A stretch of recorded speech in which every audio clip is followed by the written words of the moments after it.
ಪ್ರೀತಿಯ ಪೂಜ್ಯ ಫಾದರ್ ಅವರ ಪಾದಾರವಿಂದಗಳಿಗೆ ಕೊಡಂಬಟ್ಟು, ಯಾವತ್ತು ನನ್ನ ಆತ್ಮೀಯ ಸಿಬ್ಬಂದಿ ವರ್ಗವೇ, ಮುದ್ದು ಮಕ್ಕಳೇ, ಏನು ಇವತ್ತಿನ ದಿನ ತಾವು ನೋಡ್ತಾ ಇದ್ದೀರಿ ಸಂಭ್ರಮ ಶನಿವಾರ ಅಂತ ಹೇಳಿ. ಮೊದಲಿಗೆ ನಿರೂಪಕಿ ಭಾಗ್ಯ ಒಂದು ಮಾತನ್ನು ಹೇಳಿಬಿಟ್ಟಿದ್ದಾಳೆ. ಇದು ಮಕ್ಕಳಿಂದ ಮಕ್ಕಳಿಗಾಗಿ ರೂಪಿಸಲ್ಪಡುವಂತ ಕಾರ್ಯಕ್ರಮ. ಇವತ್ತಿನ ದಿನ ನಮ್ದು ಏನೂ ಇಲ್ಲ, ನಾವು ಮಾತಾಡ್ತಿದ್ರು ನಡೀತೈತಿ. ಯಾಕಂದ್ರೆ ಇದನ್ನ ಮಕ್ಕಳೇ ನಡೆಸ್ತಕ್ಕಂಥ ಒಂದು ಕಾರ್ಯಕ್ರಮ. ಆದ್ರೂ ಅನಿವಾರ್ಯವಾಗಿ ಪ್ರಾಸ್ತಾವಿಕವಾಗಿ ನಾನು ಸಾರ್ವಜನಿಕ ಸೌಕರ್ಯಗಳ ಬಗ್ಗೆ ಈ ಪರಿಕಲ್ಪನೆ ಹೇಗೆ ಬಂತು ಅನ್ನೋದ್ರ ಬಗ್ಗೆ ಅತ್ಯಂತ ಚಿಕ್ಕದಾಗಿ ನಾನು ಹೇಳಿ ಮುಗಿಸ್ತೇನೆ. ಈ ಸಾರ್ವಜನಿಕ ಸೌಕರ್ಯ ಅನ್ನುವಂಥದ್ದು ಇಂದು ನಿನ್ನೆಯದಲ್ಲ. ಕ್ರಿಸ್ತಪೂರ್ವ 3ನೇ ಸಹಸ್ರಮಾನಕ್ಕಿಂತ ಪೂರ್ವದಲ್ಲಿನೇ ನಮ್ಮ ಏನು ಸಿಂಧು ನಾಗರಿಕತೆ ಅಂತ ಕರಿತೀವಿ ನಾವು, ಹರಪ್ಪ ಮೊಹೆಂಜೋದಾರೋ ನಗರಗಳು ಇದ್ದು, ಅವಾಗ ಅಲ್ಲಿ ಒಂದು ಸಾರ್ವಜನಿಕ ಸ್ನಾನಗೃಹ ಇತ್ತು. ಸ್ವಿಮ್ಮಿಂಗ್ ಪೂಲ್ ಅಂತ ಕರಿತೀವಿ ನಾವು ಇತ್ತೀಚಿನ ದಿನಗಳಲ್ಲಿ. ಅವಾಗ ಸುಟ್ಟ ಇಟ್ಟಂಗಿಗಳನ್ನು ಬಳಸಿ ನೀರನ್ನು ತುಂಬಿ ಅಲ್ಲಿ ಸ್ನಾನ ಮಾಡ್ತಾ ಇದ್ರು, ಸ್ವಿಮ್ಮಿಂಗ್ ಮಾಡ್ತಾ ಇದ್ರು. ಆ ಒಂದು ಏನು ಕಾಲದಲ್ಲಿ ಅತ್ಯಂತ ವೈಜ್ಞಾನಿಕ ರೀತಿಯಲ್ಲಿ ಕಟ್ಟಲ್ಪಟ್ಟಂತ ಒಂದು ಸಾರ್ವಜನಿಕ ಸ್ನಾನಗೃಹ ಅದಾಗಿತ್ತು. ನೀರನ್ನು ತುಂಬಿ ನೀರು ಬಸ್ ಹೋಗುವಂತ ವ್ಯವಸ್ಥೆ, ಹತ್ತಲು ಇಳಿಯಲು ಮೆಟ್ಟಲು ಎಲ್ಲಾ ಒಂದು ವ್ಯವಸ್ಥೆ ಇತ್ತು. ಅವಾಗನೇ ಒಂದು ಸಾರ್ವಜನಿಕ ಸೌಲಭ್ಯಗಳನ್ನ ಕಟ್ಟಿ ಯುಟಿಲೈಸ್ ಮಾಡ್ಕೊಳ್ಳುವಂತ ಒಂದು ಪರಿಪಾಠ ಇತ್ತು. ಅದು ಈಗಲೂ ಇದೆ. ತಾವು ಚಿತ್ರ ನೋಡ್ತಾ ಇದ್ರಿ, ಶಾಲೆ, ಆಸ್ಪತ್ರೆ, ದೀಪ, ಏನು ನಲ್ಲಿ, ಇವೆಲ್ಲ ಸಾರ್ವಜನಿಕ ಸೌಲಭ್ಯಗಳು ಸರ್ಕಾರ ಒದಗಿಸಿರುವಂತದ್ದು. ಇದನ್ನು ನಾವು ಉಪಯೋಗ ಮಾಡ್ಕೋಬೇಕು.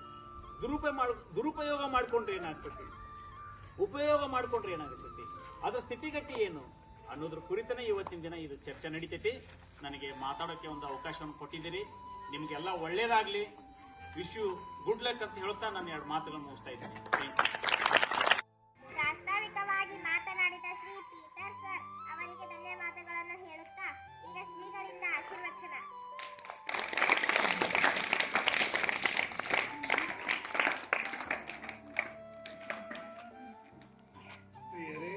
ಇವತ್ತಿನ ದಿನ ನನಗೆ ಸಂತೋಷ ಆಗ್ತಾ ಇದೆ. ಬ್ಯಾಗ್ಲೆಸ್ ಡೇ ಅಂತೇಳಿ ಅದೇ ನೋಡಿದರೆ ಬ್ಯಾಗ್ ರಹಿತ ದಿನ ಇಂದು ನೀವು ಆಚರಿಸ್ತಾ ಇದ್ದೀರಿ. ಮೋರೆಯಲ್ಲಿ ಗಂಗು ಟೀಚರ್ ಹೆಡ್ ಮಿಸ್ಟ್ರೆಸ್ ಆಗಿ ಮತ್ತೆ ಎಲ್ಲ ಶಿಕ್ಷಕ ಸಿಬ್ಬಂದಿಯವರು ಇಲ್ಲಿದ್ದಾರೆ. ಫಾದರ್ ಮ್ಯಾಥ್ಯೂ ಅವರು ಇಲ್ಲಿದ್ದಾರೆ, ಸೋಮಪ್ಪ, ಶಿವು, ಬಸವರಾಜ್ ಇಲ್ಲಿದ್ದಾರೆ, ಮತ್ತೆಲ್ಲ ಶಾಲೆಯ ಮಕ್ಕಳು ಕೂಡ ನಾವು ಈ ಸಂಭ್ರಮದಲ್ಲಿ ಈ ಸಂಭ್ರಮ ಶನಿವಾರ ಆಚರಿಸ್ತಾ ಇದ್ದೀವಿ. ಮೊನ್ನೇದಾಗಿ ನಾ ಹೇಳೋದೇನೆಂದ್ರೆ, ಅಲ್ಲಿ ಪ್ಯೂನ್ ಇದ್ದಾರೆ, ಕೆಲಸ ಮಾಡೋರು, ಸ್ವಚ್ಛತೆ ಮಾಡೋರು, ನೀವೆಲ್ಲರೂ ಕೂಡಿ ಎಲ್ಲ ಸ್ವಚ್ಛತೆ ಮಾಡ್ತೀರಿ, ಎಲ್ಲ ಕಸ ತೆಗಿತೀರಿ. ನಿಮ್ಮ ಶಾಲೆ ನಮ್ಮೆಲ್ಲರ ಶಾಲೆ, ಅದಕ್ಕೋಸ್ಕರವಾಗಿ ಸ್ವಚ್ಛತೆ ಇಟ್ಕೊಳ್ಬೇಕು. ಹೊಲಸು ಮಾಡಿ ನಾವು ಮುಸ್ರಿ ಅಲ್ಲೇ ಹೋಗೋದಲ್ಲ, ಕಸ ಅಲ್ಲೇ ಹೋಗಿದ್ದಲ್ಲ, ಚಾಕ್ಲೇಟ್ಸ್ ಕೂಡ ಅದು ಕಾಗದ ಬೀಸಿ ಹೋಗಿದ್ದಲ್ಲ. ಅದು ನಾವು ಸಾರ್ವಜನಿಕವಾಗಿ ಎಲ್ಲರಿಗೆ ಹಿತಾಸಕ್ತಿಯಿಂದ ನಾವು ನೋಡ್ಕೊಳ್ಳುವಂಥದ್ದು. ಎರಡನೇದು ನಾವು ನೋಡ್ತಾ ಇದ್ದೀವಿ, ದವಾಖಾನೆ ಎಲ್ಲರಿಗೋಸ್ಕರವಾಗಿ ಗೌರ್ಮೆಂಟ್ ಹಾಸ್ಪಿಟಲ್ ಇದೆ, ಪ್ರತಿಯೊಬ್ಬರು ಹೋಗ್ಬೋದು, ಎಲ್ಲರಿಗೆ ಸೌಕರ್ಯ, ಫ್ರೀ ಔಷಧ ಕೊಡ್ತಾರೆ. ಅದು ನಾವೆಲ್ಲರೂ ಉಪಯೋಗ ಮಾಡ್ಕೊಳ್ಬೇಕು. ಅಲ್ಲಿ ಹೊಲಸು ಮಾಡಬಾರ್ದು, ಶಾಂತ ರೀತಿ ತಿಳ್ಕೊಳ್ಬೇಕು, ಒಬ್ಬೊಬ್ಬರೇ ಹೋಗ್ಬೇಕು, ಅವ್ರು ಹ್ಯಾಂಗೆ ಕರೀತಾರೆ ಹ್ಯಾಂಗೆ ಪ್ರತಿಯೊಂದು ಕೆಲಸ ಕಾರ್ಯಗಳು ಮಾಡಬೇಕು. ಅಲ್ಲಿನೂ ಸಹಿತ ಅದನ್ನು ನೋಡುವಂಥ. ಮೂರನೇದು ಲೈಟ್ ಕಂಬ ಕಾಣ್ತದೆ ಹೊರಗಡೆ. ನೀವು ಚಿಕ್ಕ ಮಕ್ಕಳು ಏನು ಮಾಡ್ತೀರಿ, ಮಂಗ್ಯಾಕ ಕಲ್ಲುಗ್ಯಾಕೆ ಹೋಗ್ತೀರಿ, ಲೈಟ್ ಕಂಬದ ಮೇಲೆ ಇರುವಂಥ ಲೈಟ್ ಹೊಡೆದು ಬಿಡ್ತದೆ. ದೊಡ್ಡ ತಪ್ಪು. ದೇವ್ರು ಕೊಡುವಂತಹ ಬೆಳಕು ನಾವು ಕತ್ತಲೆ ಮಾಡಬಾರ್ದು. ಅಸತೋಮ ಸದ್ಗಮಯ, ತಮಸೋಮ ಜ್ಯೋತಿರ್ಗಮಯ, ಮೃತ್ಯುಮ ಅಮೃತಂಗಮಯ. ಓಂ ಶಾಂತಿ ಶಾಂತಿ ಶಾಂತಿ ಅಂತ ಅದನ್ನು ವಿಚಾರ ಮಾಡಬೇಕು. ಬೆಳಕನ್ನು ಹಾಳು ಮಾಡಬಾರ್ದು. ಯಾವುದು ತಂತಿಗಿಂತಿ ಬಿದ್ದರೆ ಮುಟ್ಟಬಾರ್ದು. ಅದು ಸಾರ್ವಜನಿಕವಾಗಿ ಯಾರಿಗೂ ತೊಂದರೆ ಆಗಬಾರ್ದು. ಏನಾದರೂ ಹರಿದು ಬಿದ್ರು 4 ಮಂದಿಗೆ ಹೇಳ್ಬೇಕು, ಟೀಚರ್ ಅಲ್ಲಿ ತಂತಿ ಹರಿದು ಬಿದ್ದೈತಿ, ಯಾರಿಗೂ ಅಪಾಯ ಆಗಬಾರ್ದು, ನೀವು ಹೋಗಿ ಹೇಳ್ಬೇಕು. ಅದನ್ನು ನೋಡುವಂಥದ್ದು ಕಂಬ. ಇನ್ನೊಂದಲ್ಲಿ ಕಾಣ್ತಾ ಇದೆ, ನಳಕ್ಕೆ ಹೋಗ್ತೀರಿ ನೀವು, ಶಾಲೆಗೆ ಬಿಟ್ಕೊಡ್ಲಿ, ಒಂದಕ್ಕೆ ಬಿಟ್ಕೊಡ್ಲಿ, ಅಲ್ಲಿ ಹೋಗ್ತೀರಿ, ನಳ ಚಾಲು ಮಾಡಿ ಬಿಟ್ಟು ಬರೋದಲ್ಲ, ನೀರು ಎಷ್ಟು ಬೇಕಷ್ಟು ಕುಡೀರಿ, ಕೈ ತೊಳ್ಕೊಳ್ರಿ, ಮತ್ತು ನಳ ಗಟ್ಟಿ ಮಾಡಬೇಕು. ಹನಿ ಬಿದ್ದ ಎಲ್ಲ ನೀರು ಖಾಲಿ ಆಗಿಬಿಡ್ತೈತಿ. ಎಲ್ಲ ನೋಡ್ಕೊಳ್ಬೇಕು.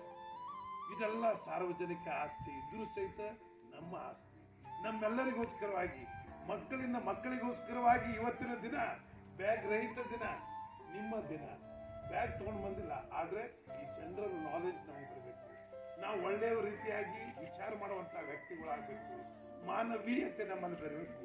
ನಾವೆಲ್ಲರೂ ಒಂದೇ ತಾಯಿ ಮಕ್ಕಳಾಗಿ ಭಾರತ ಮಾತೆಯನ್ನು ದುಡಿಬೇಕು ಅಂತ ಒಂದು ಆಶೀರ್ವಾದ ನಮ್ಮೆಲ್ಲ ಮೋರೆ ಶಾಲೆಯ ಆಶ್ರಮ ಶಾಲೆಯ ಮಕ್ಕಳಿಗೆ ಮತ್ತು ಶಿಕ್ಷಕ ಸಿಬ್ಬಂದಿಯವರಿಗೆ ಬಂದಂಥ ನಮಗೆಲ್ಲರಿಗೆ ಫಾದರ್ ಅವರಿಗೆ ನಮಗೆಲ್ಲರಿಗೆ ದೇವರಂತ ಒಂದು ಆಶೀರ್ವಾದ ಕೊಡಲಿ. ಎಲ್ಲ ಸಾರ್ವಜನಿಕ ಆಸ್ತಿ ನಾವು ಪ್ರೀತಿಯಿಂದ ಭಕ್ತಿಯಿಂದ ವಿಶ್ವಾಸದಿಂದ ನೋಡುವಂಥ ದೃಷ್ಟಿ ಮತ್ತು ನಮ್ಮೆಲ್ಲ ಕಾಯಕ ಆಗಲಿ ಅಂತ ಹೇಳಿ ನನ್ನ ಎರಡು ಮಾತು ಮುಗಿಸ್ತಾ ಇದ್ದೀನಿ. ಆಶೀರ್ವಚನ ನೀಡಿದ ಶ್ರೀಗಳಿಗೆ ಧನ್ಯವಾದಗಳು.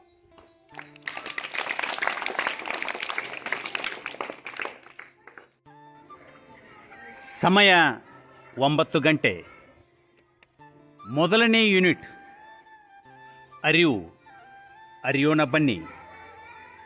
ನಿರೂಪಕರಿಗೆ ಸೂಚನೆಗಳು. ವಿದ್ಯಾರ್ಥಿಗಳನ್ನು 6 ಗುಂಪುಗಳಾಗಿ ವಿಂಗಡಿಸುತ್ತಾರೆ.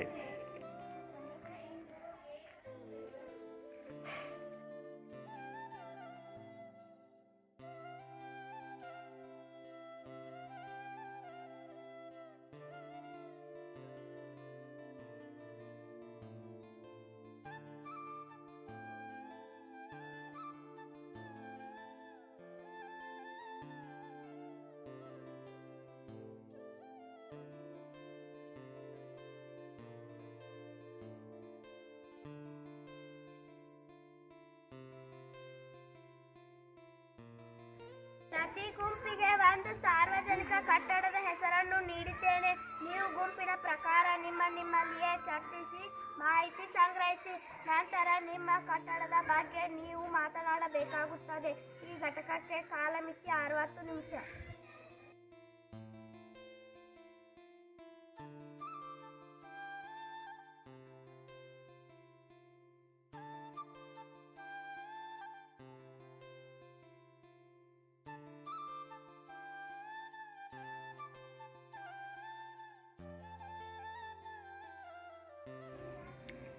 ಈಗ ಅಭಿಪ್ರಾಯ ಹೇಳುವ ಸಮಯ. ಒಬ್ಬೊಬ್ಬರಾಗಿ ತಮ್ಮ ಅಭಿಪ್ರಾಯಗಳನ್ನು ವ್ಯಕ್ತಪಡಿಸುತ್ತಾರೆ. ಗ್ರಾಮ ಪಂಚಾಯಿತಿ. ನಮ್ಮೂರಿನ ಗ್ರಾಮ ಪಂಚಾಯಿತಿಯ ಸ್ಥಳೀಯ ಆಡಳಿತವನ್ನು ನೋಡಿಕೊಡುತ್ತದೆ. ಜೊತೆಗೆ ಸಾರ್ವಜನಿಕ ಎಲ್ಲ ಬಗೆಯ ಅನುಕೂಲಕರ ಕೆಲಸಗಳನ್ನು ಮಾಡಿಕೊಡುತ್ತದೆ. ಆಸ್ಪತ್ರೆ.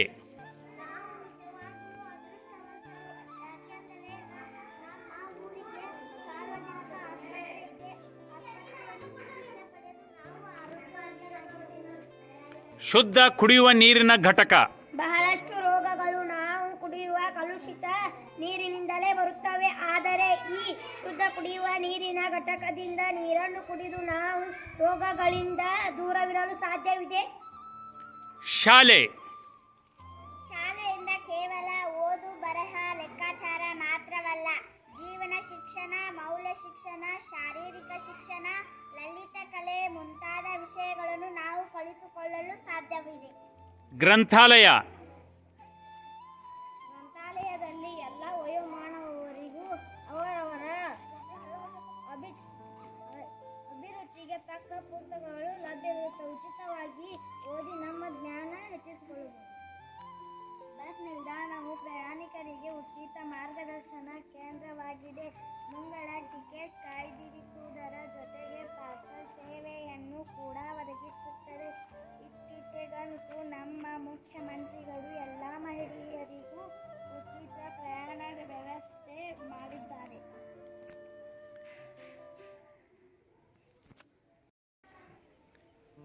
Well done. ಅಭಿನಂದನೆ ಮಕ್ಕಳೇ. ನೀವು ತುಂಬ ಚೆನ್ನಾಗಿ ನಿಮ್ಮ ಅಭಿಪ್ರಾಯಗಳನ್ನು ವ್ಯಕ್ತಪಡಿಸಿದಿರಿ. ನಿಮ್ಮೆಲ್ಲರಿಗೂ ಧನ್ಯವಾದಗಳು.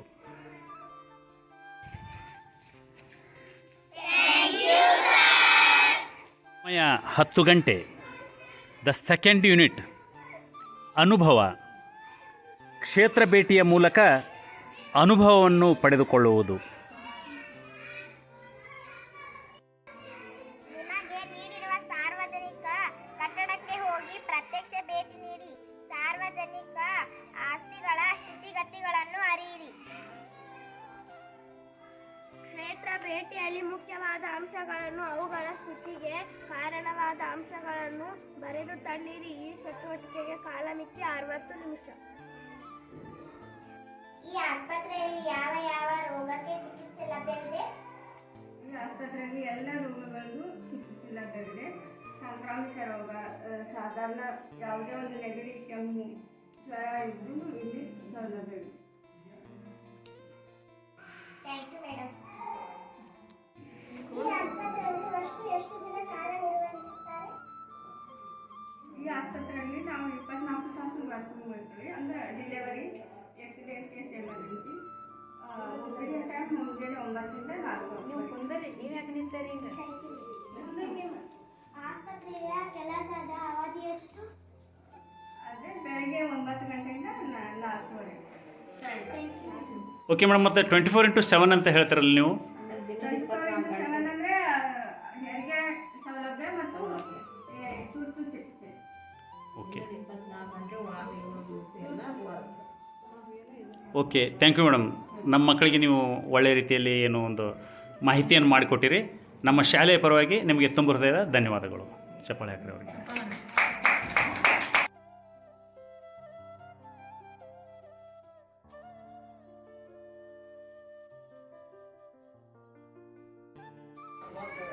ನಮಸ್ತೆ ಸರ್.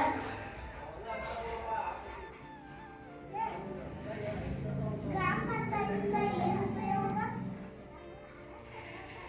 ಗ್ರಾಮ ಪಂಚಾಯತಿಯಿಂದ ಜನಸಾಮಾನ್ಯರಿಗೆ, ನಾಗರಿಕರಿಗೆ ಮೂಲಭೂತ ಸೌಲಭ್ಯಗಳು, ಕುಡಿಯುವ ನೀರು, ಗಟಾರಿ, ವಸತಿ ಯೋಜನೆಗಳಿಗೆ ಮನೆಗಳ ನಿರ್ಮಾಣ ಮಾಡಬಹುದು. ಮುಂದೆ ಉದ್ಯೋಗ ಖಾತ್ರಿ ಯೋಜನೆಗೆ ಅವರಿಗೆ ಕೂಲಿ ಕೆಲಸ ನಿರ್ವಹಿಸುವುದು, ಆರೋಗ್ಯ, ಸುಸ್ಥಿರ ಆರೋಗ್ಯ ಕೊಡುವುದು, ಶಿಕ್ಷಣ, ಇಂಥ ಮೂಲಭೂತ ಹಕ್ಕುಗಳನ್ನು ಅವರಿಗೆ ನಾವು ಕೊಡುವಂಥ ವ್ಯವಸ್ಥೆ ಮಾಡ್ತೀವಿ.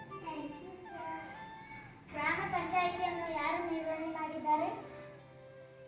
ಗ್ರಾಮ ಪಂಚಾಯತಿಯಲ್ಲಿ ಯಾರು ನಿರ್ವಹಣೆ ಮಾಡಿದ್ದಾರೆ ಅನ್ನೋದಕ್ಕಿಂತ ಯಾರು ನಿರ್ವಹಣೆ ಮಾಡ್ತಾರೆ ಅನ್ನೋದು ಒಂದು ಮಹತ್ವದ ಪ್ರಶ್ನೆ. ಇಲ್ಲಿ ಪಂಚಾಯತಿ ಅಭಿವೃದ್ಧಿ ಅಧಿಕಾರಿಗಳು, ಕಾರ್ಯದರ್ಶಿ, ಲೆಕ್ಕ ಸಹಾಯಕರು ಮತ್ತು ತನ್ನದೇ ಆದಂಥ ವಿವಿಧ ವೃಂದದ ಒಂದು ಸಿಬ್ಬಂದಿ ಇರ್ತಾರೆ.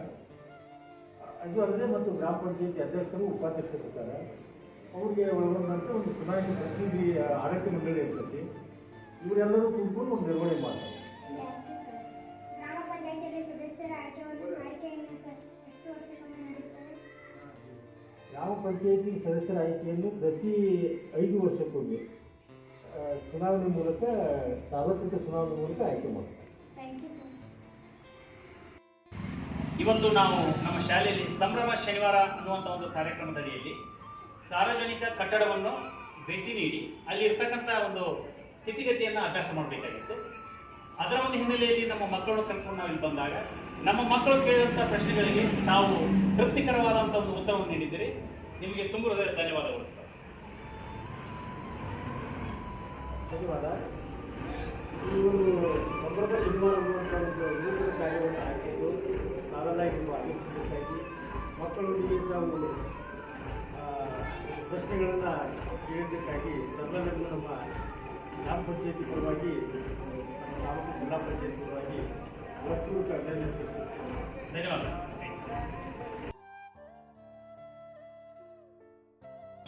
ನಮಸ್ತೆ ನಮಸ್ತೆ ಮೇಡಮ್. ಮೇಡಮ್, ಇವತ್ತು ಸಂಭ್ರಮ ಶನಿವಾರ. ನಾವು ಕಿರಿಯ ಪ್ರಾಥಮಿಕ ಕನ್ನಡ ಹೆಣ್ಮಕ್ಕಳ ಆಶ್ರಮ ಶಾಲೆಯಿಂದ ಬಂದಿದ್ದೇವೆ. ಪ್ರತಿ ತಿಂಗಳ 3ನೇ ಶನಿವಾರ ಸಂಭ್ರಮ ಶನಿವಾರ ಅಂತ ನಾವು ಆಚರಿಸಬೇಕಾಗಿದೆ. ಆ ಸಂಭ್ರಮದ ಶನಿವಾರದ ಹಿನ್ನೆಲೆಯಲ್ಲಿ ನಮ್ಮ ಮಕ್ಕಳು ಇವತ್ತಿನ ದಿನ ಈ ಗ್ರಂಥಾಲಯಕ್ಕೆ ಭೇಟಿ ನೀಡಿದ್ದಾರೆ ಮತ್ತು ಇವತ್ತಿನ ದಿನ ನೀವು ಈ ಗ್ರಂಥಾಲಯದ ಬಗ್ಗೆ ನಮಗೆ ಸಂಕ್ಷಿಪ್ತವಾಗಿ ವಿವರಣೆಯನ್ನು ನೀಡಬೇಕಾಗ್ತದೆ. ನಮ್ಮ ಮಕ್ಕಳು ಕೆಲವೊಂದಿಷ್ಟು ಪ್ರಶ್ನೆಗಳನ್ನು ಕೇಳ್ತಾರೆ. ಆ ಪ್ರಶ್ನೆಗಳಿಗೆ ತಾವು ಉತ್ತರ ನೀಡಬೇಕಾಗ್ತದೆ. ಗ್ರಂಥಾಲಯ ಎಂದರೆ ಏನು? ಗ್ರಂಥಾಲಯ ಎಂದರೆ ಇದು ಪುಸ್ತಕವಿರುವ ಸ್ಥಳವಾಗಿದ್ದು ಇದು ಜ್ಞಾನ ಭಂಡಾರವಾಗಿದೆ. ಗ್ರಂಥಾಲಯ ಯಾರು ನಿರ್ವಹಿಸುತ್ತಾರೆ? ಗ್ರಂಥಾಲಯವನ್ನು ಗ್ರಾಮ ಪಂಚಾಯತಿ ಗ್ರಂಥಾಲಯ ದೇಶನೂರು ಪಂಚಾಯತಿ ವತಿಯಿಂದ ಗ್ರಂಥಪಾಲಕರು ನಿರ್ವಹಿಸುತ್ತಾರೆ. ಗ್ರಂಥಾಲಯದಲ್ಲಿ ಯಾವ ಯಾವ ತರಹದ ಪುಸ್ತಕಗಳನ್ನು ಕಾಣಬಹುದು? ಪುಸ್ತಕಗಳು ಸಾಹಿತಿ, ಕಾದಂಬರಿ, ಕವಿಗಳ ಪುಸ್ತಕ, ಮಕ್ಕಳ ಕಥೆ ಪುಸ್ತಕ, ಹಾಡುಗಳು ಎಲ್ಲ ಕಾಣಬಹುದು. ಮೇಡಮ್, ಗ್ರಂಥಾಲಯದ ಪುಸ್ತಕಗಳನ್ನು ಓದಲು ಮನೆಗೆ ಒಯ್ಯಬಹುದೇ? ಒಯ್ಯಬಹುದು. ನೀವು ಮೊದಲು ನಿಮ್ಮ ಎರವಲು ಚೀಟಿಯನ್ನು ತೆಗೆದುಕೊಂಡು ನೀವು ಪುಸ್ತಕ ಒಯ್ಯಬಹುದು. ಮತ್ತೆ ಆ ಚೀಟಿಯನ್ನು ಹೊರಗೆ ತೆಗೆದುಕೊಂಡು ಬಂದು ಮತ್ತು ಒಯ್ಯಬಹುದು. ಗ್ರಂಥಾಲಯ ಸಮಯ ಎಷ್ಟು? ಗ್ರಂಥಾಲಯ ಸಮಯ ಮುಂಜಾನೆ 9ರಿಂದ ಮಧ್ಯಾಹ್ನ 1 ಗಂಟೆ, ಮಧ್ಯಾಹ್ನ 3ರಿಂದ ಸಾಯಂಕಾಲ 6 ಗಂಟೆ. ಮತ್ತೆ ರಜೆ ಯಾವಾಗ ಇರ್ತದೆ ಮೇಡಮ್ ತಮಗೆ? ವಾರದ ರಜೆ ಸೋಮವಾರ ರೀ, ಮತ್ತು ಗೌರ್ಮೆಂಟ್ ರಜೆ ರೀ, ಎಲ್ಲವೂ ಕೂಡ ಅನ್ವಯ ಆಗ್ತದೆ. ಮತ್ತು 2ನೇ ಮಂಗಳವಾರ 4ನೇ ಮಂಗಳವಾರ ರಜೆ ಇರ್ತದೆ. ಹಾಂ. ಮೇಡಮ್ ಧನ್ಯವಾದಗಳು.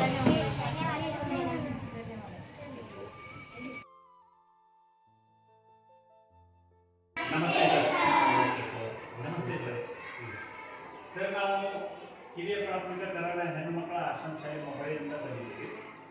ಇವತ್ತಿನ ದಿನ ಸಂಭ್ರಮ ಶನಿವಾರ ಅನ್ನುವಂಥ ಒಂದು ಕಾರ್ಯಕ್ರಮವನ್ನು ನಮ್ಮ ಶಾಲೆಯಲ್ಲಿ ಮಾಡ್ತಾ ಇದ್ದೀವಿ. ಅದರ ಹಿನ್ನೆಲೆಯಲ್ಲಿ ನಾವು ನಮ್ಮ ಶಾಲೆಯನ್ನು ಸಂದರ್ಶಿಸಿ ತಮ್ಮ ಶಾಲೆಯ ಬಗ್ಗೆ ನಮ್ಮ ಮಕ್ಕಳು ಒಂದೆರಡು ಪ್ರಶ್ನೆಗಳನ್ನು ಕೇಳ್ತಾರೆ, ಅದಕ್ಕೆ ತಾವು ಉತ್ತರ ಕೊಡಬೇಕು. ಕೇಳಿ, ನಿಮ್ಗೆ ಏನು ಪ್ರಶ್ನೆ ಕೇಳಿ. ಹಿರಿಯ ಪ್ರಾಥಮಿಕ ಕನ್ನಡ ಹೆಣ್ಣು ಮಕ್ಕಳ ಆಶ್ರಮ ಶಾಲೆ ದೇಶ. ನಮ್ಮ ಶಾಲೆಯಲ್ಲಿ ಒಟ್ಟು ಎಷ್ಟು ಶಿಕ್ಷಕರಿದ್ದಾರೆ? ಒಟ್ಟು ಶಿಕ್ಷಕರ ಸಂಖ್ಯೆ 6 ಜನ ಸೇವೆಯನ್ನು ಸಲ್ಲಿಸುತ್ತಿದ್ದಾರೆ. ಸರ್, ತಮ್ಮ ಶಾಲೆಯಲ್ಲಿ ಎಷ್ಟು ಕೊಠಡಿಗಳಿವೆ? ನಮ್ಮ ಶಾಲೆಯಲ್ಲಿ ಕಾರ್ಯಾಲಯ ಹಾಗೂ ಸಂಗ್ರಹ ಕೋಣೆ ಹಿಡಿದುಕೊಂಡು ಒಟ್ಟು 9 ರೂಮ್ಗಳು ಇವೆ. ಸರ್, ನಮ್ಮ ಶಾಲೆಯಲ್ಲಿ ಶೌಚಾಲಯ ವ್ಯವಸ್ಥೆ ಇದೆಯೇ? ಅವಶ್ಯವಿದೆ ಮಗು, ಅವಶ್ಯವಿದೆ.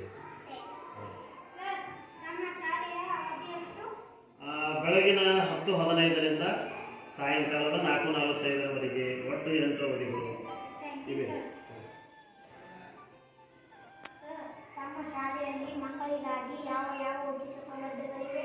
ಮಗು, ನೀನು ಕೇಳಿರ್ತಕ್ಕಂಥ ಪ್ರಶ್ನೆ ತುಂಬ ಉತ್ತಮವಾಗಿರ್ತಕ್ಕಂಥದ್ದು. ಸರ್ಕಾರಕ್ಕೆ ಸಂಬಂಧಪಟ್ಟಂತೆ ಎಲ್ಲ ಸೌಲಭ್ಯಗಳು ಏನಿವೆಯಲ್ಲ ಅವು ಕೂಡ ನಮ್ಮ ಶಾಲೆಗೆ ಕೂಡ ಅನ್ವಯಿಸ್ತವೆ. ಉದಾಹರಣೆಗೆ ಪ್ರಾರಂಭದ ದಿನಗಳಲ್ಲಿ ಬರ್ತಕ್ಕಂಥ ಉಚಿತ ಪಠ್ಯ ಪುಸ್ತಕವಿರಬಹುದು, ಆಮೇಲೆ ಮಧ್ಯಾಹ್ನದ ಬಿಸಿ ಊಟ ಇರ್ಬೋದು, ಆರೋಗ್ಯ ತಪಾಸಣೆ ಇರ್ಬೋದು, ಶಿಷ್ಯ ವೇತನ ಇರ್ಬೋದು, ಆಮೇಲೆ ಉಚಿತ ಮಾತ್ರೆಗಳ ಹಂಚುವಿಕೆ ಇರ್ಬೋದು, ಹೆಣ್ಣು ಮಕ್ಕಳಿಗಾಗಿ ಪ್ಯಾಡ್ ವ್ಯವಸ್ಥೆ ಇರ್ಬೋದು. ಎಲ್ಲ ಸೌಲಭ್ಯಗಳು ನಮ್ಮಲ್ಲಿ ಸರ್ಕಾರದಿಂದ ಉಚಿತವಾಗಿ ಕೊಡಮಾಡಲ್ಪಡುತ್ತವೆ. ಸರ್, ತುಂಬ ಧನ್ಯವಾದಗಳು. Thank you sir. ನಮ್ಮ ಮಕ್ಕಳು ಕೇಳುವಂಥ ಪ್ರಶ್ನೆಗೆ ತಾವು ಸಂಕ್ಷಿಪ್ತ ಪರವಾಗಿಲ್ಲ, ತುಂಬ ವಿವರವಾದಂಥ ಮಾಹಿತಿ ನಮಗೆ ಸಿಕ್ಕಿದೆ. ಮತ್ತು ಈ ಒಂದು ಕೆಲಸದ ಅವಧಿಯಲ್ಲಿ ನಾವು ಮಧ್ಯದಲ್ಲಿ ಬಂದು ತಮಗೆ ತೊಂದರೆ ಕೊಡೋದಕ್ಕಾಗಿ ನಾವು ಕ್ಷಮೆ ಕೇಳುತ್ತಾ ಪರವಾಗಿಲ್ಲ ಮತ್ತೊಮ್ಮೆ ಧನ್ಯವಾದಗಳು. ಪರವಾಗಿಲ್ಲ sir. Thank you sir. Thank you sir. Welcome sir.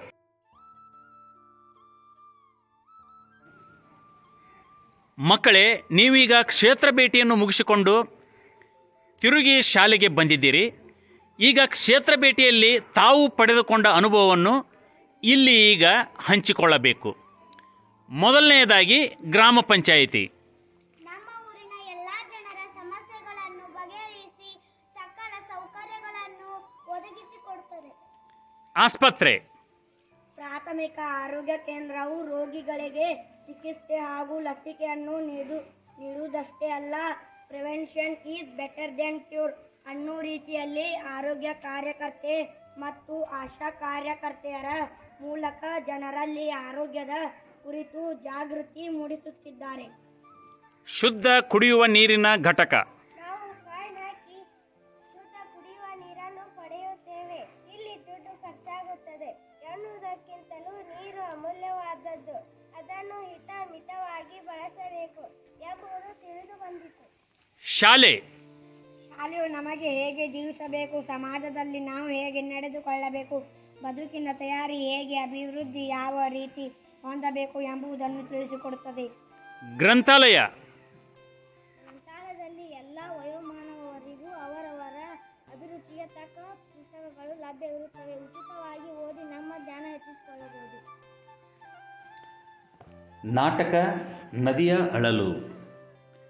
ಶಾಲಾ ಮಕ್ಕಳು ಗುಂಪು ಗುಂಪಾಗಿ ಸೇರಿದ್ದಾರೆ. ಎಲ್ಲರ ಮುಖದಲ್ಲೂ ಆತಂಕ. ಆಸ್ಪತ್ರೆಯಲ್ಲಿ ದಾಖಲಾಗಿರುವ ಸಹಪಾಠಿಗಳ ಆರೋಗ್ಯವನ್ನು ತಿಳಿಯುವ ತವಕ. ಮಕ್ಕಳು ತಮ್ಮ ತಮ್ಮಲ್ಲಿಯೇ ಸಂಭಾಷಿಸುತ್ತಿದ್ದಾರೆ. ಎಂತ ಅನಾಹುತ ನಡೆದು ಹೋಯಿತು, ನಮ್ಮ ಗೆಳೆಯ ಗೆಳತಿಯರಿಗೆ ಹೀಗೆ ಆಗಬಾರದಿತ್ತು. ಅಯ್ಯೋ, ಅವರಿಗೆ ಏನಾಯಿತು? ಅಯ್ಯೋ, ನನಗೆ ತಿಳಿದಿಲ್ಲವೇ, ಈಜಲು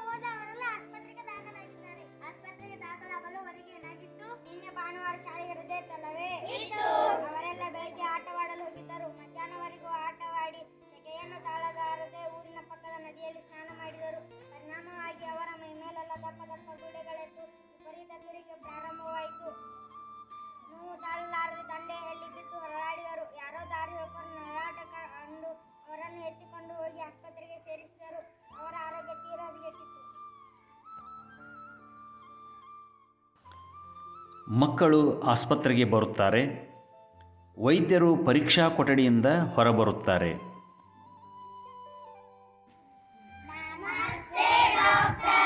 ನಮಸ್ತೆ ಮಕ್ಕಳೇ. ನಮ್ಮ ಗೆಳೆಯರ ಸ್ಥಿತಿ ಹೇಗಿದೆ ಡಾಕ್ಟರ್? ಇನ್ನೂ ಏನನ್ನು ಹೇಳುವಂತಿಲ್ಲ ಮಕ್ಕಳೇ, ಆದರೆ ಚಿಂತೆಗೆ ಕಾರಣವಿಲ್ಲ ಅಂತ ತೋರುತ್ತದೆ. ಅವರಿಗೆ ಏನಾಯಿತು ಡಾಕ್ಟರ್? ಅವರಿಗೆ ನದಿಯ ನೀರಿನ ಮಾಲಿನ್ಯದ ಸೋಂಕು ತಗುಲಿದೆ. ಪರಿಣಾಮವಾಗಿ ಇಡೀ ದೇಹದಲ್ಲೆಲ್ಲ ದಪ್ಪ ದಪ್ಪ ಗುಳ್ಳೆಗಳೆದ್ದಿವೆ. ತೂರಿಕೆ ತಾಳಲಾರದೆ ಮೂರ್ಛೆ ಹೋಗಿದ್ದಾರೆ. ಅವರ ಜೀವಕ್ಕೆ ಏನು ಅಪಾಯವಿರುತ್ತಾನೆ? ಚಿಂತಿಸಬೇಡಿ ಮಕ್ಕಳೇ, ಸಕಾಲದಲ್ಲಿ ಆಸ್ಪತ್ರೆಗೆ ಬಂದ ಕಾರಣ ಸೂಕ್ತ ಚಿಕಿತ್ಸೆ ನೀಡಿದ್ದೇನೆ. ನಾವು ಅವರನ್ನು ನೋಡಬಹುದೇ? ಈಗ ಬೇಡಿ ಮಕ್ಕಳೇ, ಸಂಜೆ ಬನ್ನಿ. ಆಯಿತು ಡಾಕ್ಟರ್. ವೈದ್ಯರು ಹೇಳಿದ ಮಾತುಗಳನ್ನು ಕೇಳಿದ ಮಕ್ಕಳು ನದಿಯ ದಂಡೆಗೆ ಬರುತ್ತಾರೆ.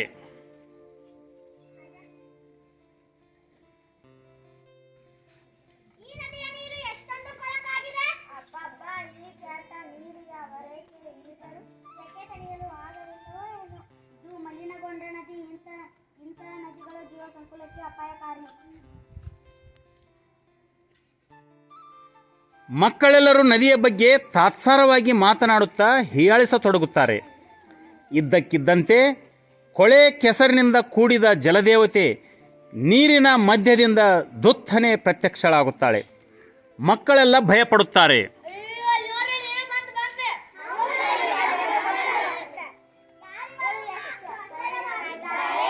ನಾನು ಜಲದೇವತೆ ಮಕ್ಕಳೇ.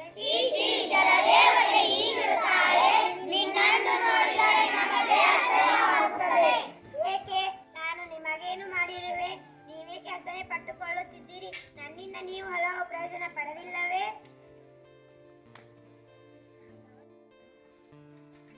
ಎಲ್ಲ ಸರಿ, ಆದರೆ ಈಗ ನೀನು ಕಷ್ಟಗೊಂಡಿರುವೆ. ನಿನ್ನ ನೀರನ್ನು ಕುಡಿಯಬಾರದಂತೆ, ನಿನ್ನಲ್ಲಿ ಸ್ನಾನ ಮಾಡಬಾರದಂತೆ ವೈದ್ಯರೇ ನಮಗೆ ಈ ವಿಚಾರ ತಿಳಿಸಿದ್ದಾರೆ. ಅಲ್ಲದೆ ನಮ್ಮ ಗೆಳೆಯರೆಲ್ಲರೂ ನಿನ್ನಲ್ಲಿ ಸ್ನಾನ ಮಾಡಿ ಅಸ್ವಸ್ಥರಾಗಿ ಆಸ್ಪತ್ರೆಗೆ ಸೇರಿದ್ದಾರೆ. ಮಕ್ಕಳೇ, ಇದಕ್ಕೆಲ್ಲ ಕಾರಣ ನಾನಲ್ಲ, ನೀವೇ. ನಾವೇ? ನೀವು ಅಂದರೆ ನಿಮ್ಮ ಅಪ್ಪ ಅವ್ವ.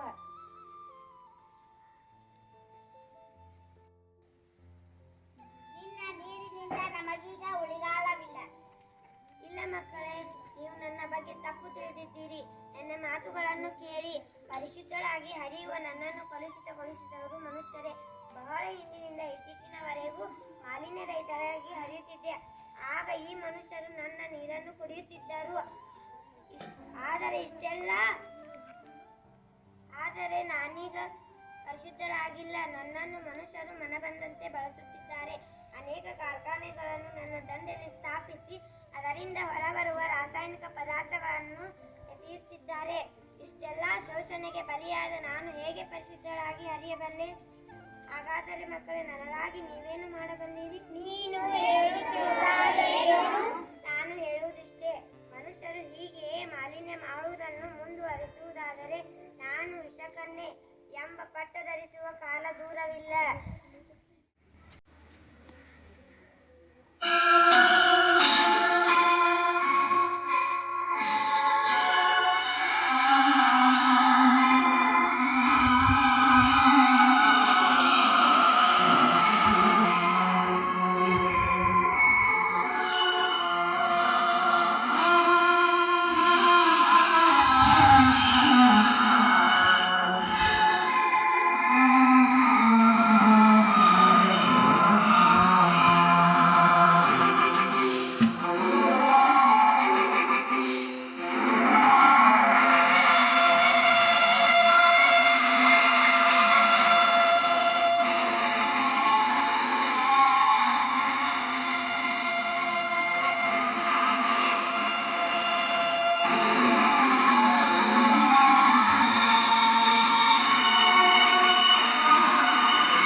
ಹಾಗೂ ಆರೋಗ್ಯ. ಆದರೆ ದುರ್ಬಳಕೆ ಮಾಡಿಕೊಂಡರೆ ಅನಾರೋಗ್ಯವೇ ಗತಿ. ಸಾರ್ವಜನಿಕ ಕಟ್ಟಡಗಳು ನಮ್ಮ ಆಸ್ತಿ. ನಮ್ಮ ಊರಿನ ಆಸ್ಪತ್ರೆ, ಶಾಲಾ ಕಟ್ಟಡ, ಗ್ರಾಮ ಪಂಚಾಯಿತಿ, ಅಂಗನವಾಡಿ, ಕೆರೆ ಕಟ್ಟೆಗಳು, ರಸ್ತೆಗಳು ಮುಂತಾದವುಗಳು ಜನರಿಗೆ ಉಪಯೋಗವಾಗಲು ನಿರ್ಮಿಸಿರುವ ಸೌಕರ್ಯಗಳನ್ನು ಸರ್ಕಾರ ನಮ್ಮ ತೆರಿಗೆಯ ಹಣದಿಂದಲೇ ನಿರ್ಮಿಸಿದೆ. ಸಾರ್ವಜನಿಕ ಕಟ್ಟಡಗಳ ಉಪಯೋಗ ಪಡೆಯುವ ಹಕ್ಕು ನಮಗೆ ಇದೆ.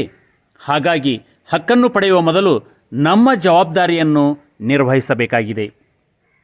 ಪ್ರೀತಿಯ ಮಕ್ಕಳೇ, ಈಗ ನಾವು ಪ್ರತಿಜ್ಞಾವಿಧಿಯನ್ನು ಮಾಡಬೇಕಾಗಿದೆ. ದಯವಿಟ್ಟು ನೀವೆಲ್ಲ ಈಗ ಎದ್ದು ನಿಲ್ಲಬೇಕೆಂದು ಕೇಳಿಕೊಳ್ಳುತ್ತೇನೆ. ನಾಗರಿಕ ಕಟ್ಟಡಗಳು ಮತ್ತು ಸೌಕರ್ಯಗಳನ್ನು ನಾವು ಜವಾಬ್ದಾರಿಯಿಂದ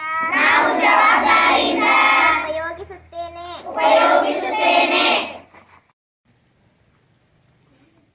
ಪ್ರೀತಿಯ ಮಕ್ಕಳೇ, ಸಲಹಾತ್ಮಕ ಚಟುವಟಿಕೆಗಳನ್ನು ಡಿಸ್ಕ್ರಿಪ್ಷನ್ ಬಾಕ್ಸ್ನಲ್ಲಿ ಕೊಡಲಾಗಿದೆ.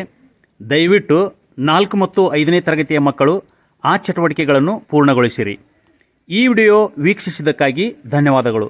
ದಯವಿಟ್ಟು ನಮ್ಮ ಶಾಲೆಯ ಚಾನಲ್ಗೆ ಸಬ್ಸ್ಕ್ರೈಬ್ ಆಗಿರಿ, ಶೇರ್ ಮತ್ತು ಲೈಕ್ ಮಾಡಿ. ಜೈ ಹಿಂದ್, ಜೈ ಕರ್ನಾಟಕ ಮಾತೆ.